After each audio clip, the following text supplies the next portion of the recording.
Little Zen parable. A guy from the village comes to see the Buddha seeking wisdom, and he says to the Buddha, "Dear enlightened one, what's the difference between your monks and my villagers?" And the Buddha says, "My monks eat, and they walk, and they sit." And the guy says, "My villagers also eat and walk and sit. What's the difference?"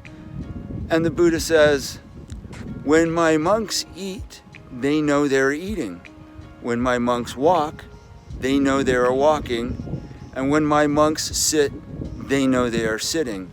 It's a really simple little parable that's very easy for me to remember. And when I'm eating my breakfast in the morning, I often think of knowing exactly that, in fact, I am eating, and being more mindful when you eat. And what that particularly means is to even think about where the food comes from, think about how it got to you, and to just enjoy the flavors, the texture. You know, like with this apple, it's tart and juicy, and makes what would be an ordinary day that would normally just slip through your fingers a lot more enjoyable, pleasurable, and memorable. Because after all, life is just a matter of these moments that are strung together, moment by moment.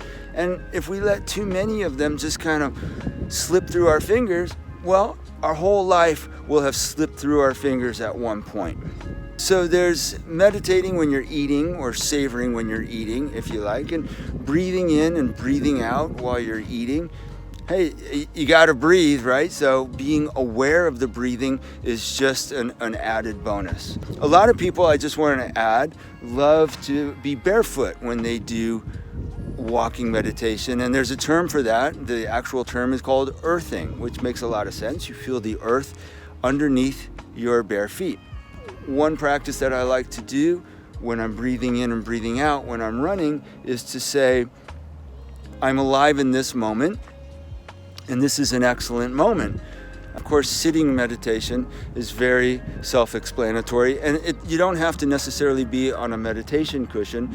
You could also be, on a comfortable chair looking out the window, if that's more conducive to, say, the weather or to your particular physical condition. Looking out at the rain, looking out at a beautiful garden, even looking out at a cityscape. Each of these scenes has its own unique, wonderful beauty. You're alive, you're breathing, and in the mindfulness tradition, if you're breathing, there is far more right with you than wrong with you. So 3 things: eating meditation, walking meditation, and sitting meditation. And one more aspect that tends to really lead to being happy and thriving is a sense of gratitude. And as we savor these things in our life moment by moment, we tend to get a sense of gratitude and appreciation. And we're grateful for what may be considered simple things, and maybe not so simple if you don't have them.